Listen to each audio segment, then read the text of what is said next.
A neighborhood in Mexico City has become an outdoor Simpsons museum. Welcome to Plain English, the podcast that goes at the right speed for English language learners. Listen now and read the transcript online at plainenglish.com. Now, here's Jeff, your host for today's episode. Welcome to episode 52 of Plain English, the podcast that goes at just the right speed for English learners. I'm Jeff, and today is June 4th, 2018. On today's episode, you'll learn how graffiti artists have painted murals depicting characters and scenes from The Simpsons all over their neighborhood near the center of Mexico City. And the building owners in the area are all on board. At the end of the episode, I'll show you how to use the phrase on board like I did just now. Remember that all episodes of Plain English come with a free online transcript, and the transcripts are not just ordinary transcripts either. They are interactive transcripts. That means if you speak any of our 5 supported languages, you can see instant translations from English to your language. And this week, we debuted Japanese as our 5th supported language. So, in addition to Portuguese, Spanish, Chinese, and French, we now have instant translations of key words and phrases into Japanese. The transcript of today's episode is at plainenglish.com/52, plainenglish.com/52. If you're a fan of the animated television series The Simpsons, then listen up. A neighborhood in Mexico City is covered in murals featuring your favorite yellow characters. Though its official name is Infonavit Iztacalco, this neighborhood just to the southeast of Mexico City's historic center is more popularly known now as Sprayfield, a play on words between spray, for the type of paint used in graffiti murals, and Springfield, the famous town in which the Simpsons live. Sprayfield is a collaboration between local graffiti artists and building owners. The artists, who go by the name Night Lords, noticed that there were a lot of empty walls in the neighborhood, and those walls had graffiti tags on them. This type of graffiti seemed dirty and aggressive to the residents of the neighborhood, contributing to the sense that the area was unsafe. So, the local graffiti artists wanted to do something about it. The question was, what? They needed a theme that was non-threatening and enjoyable for everyone. That's when the idea hit one of the artists. Why not The Simpsons? They're lovable, universally recognized, and generally pretty harmless. Except sometimes to themselves, but that's another story. And one thing you have to admit about The Simpsons, they're entertaining. Once they had the idea, the artists went door to door, building support for the idea. Not everyone was on board at first. Some were skeptical about it. But the artists showed pictures of their previous work and ideas for their murals, and eventually won over the local residents. After their first mural was up, public support in their neighborhood was a lock. Now, 6 months later, there are 15 murals and 5 more in progress. The neighborhood is an open-air graffiti art museum with drawings of all shapes and sizes. Some of the more well-known graffiti artists in Mexico have come to participate as well, and they've had calls from people in other countries too.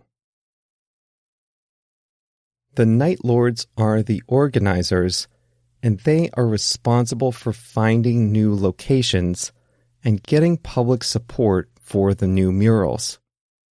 Then, the individual artists are responsible for coming up with the concept, which must include a theme or character from The Simpsons. The artists also have to buy their own supplies and pay their own expenses.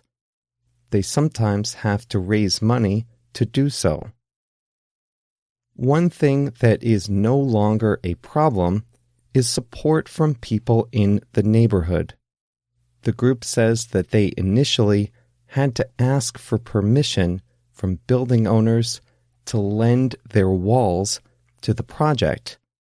But now, building owners are approaching them, asking to be part of the project. They sometimes lend artists their ladders and art materials. Some of the murals are dedicated to famous episodes or characters.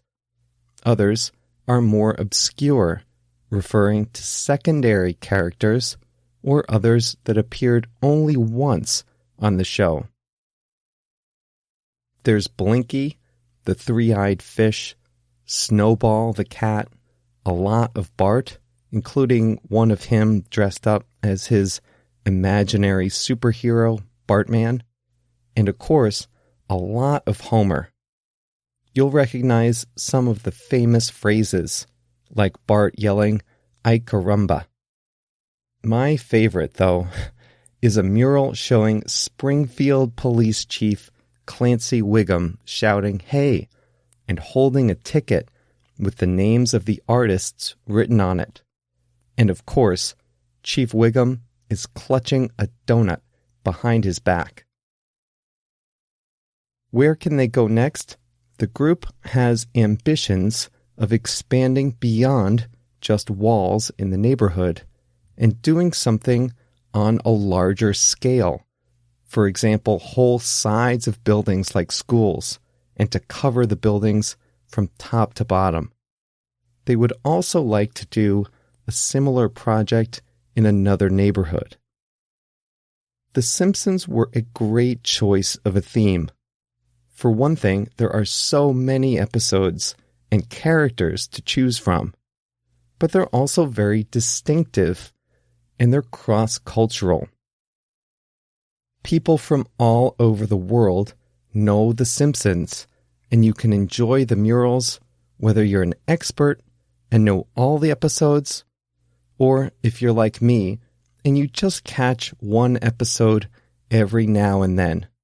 And the drawings are great too. They're true to life. So check it out. Next time you are in Mexico City, or especially if you live in Mexico City, take the metro to Iztacalco station and have a look. Oh, and if you've been there, or if you know the area, send me a note about what you think of it and which is your favorite mural. I'll put a link in the show notes to the article that has some good pictures of the area. I want to say hello to a couple of new friends this week. First up is Rodrigo from Belo Horizonte in Brazil. He was telling me about all the good things to do outdoors in his part of the country. Second, I also want to say hello to Você, a science teacher from Monterrey, Mexico. And last but not least, Marco from Pisa, Italy, where I visited as a 12-year-old. Marco sent me a picture from Pisa today, and it brought back some good memories from the school trip I took to Italy as a youngster. Thank you, and hello to Rodrigo, Jose, and Marco. I'm happy to have you all in the audience. If you'd like to get in touch with the program, you can find us on Twitter and Facebook under the username Plain English Pod. Another great way to stay in touch with us is by getting the show announcement emails. For each episode, I send out a summary of the main topic, an explanation of one additional word, and links to the English articles I use to prepare the show.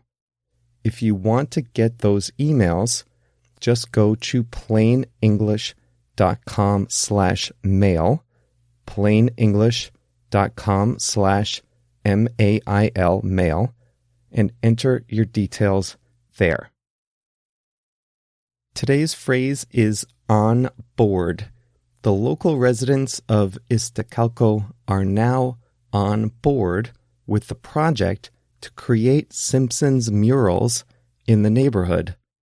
That means they are now in agreement, and they now support the initiative to paint the murals. You say someone is on board if you have convinced that person to agree with you or to support you.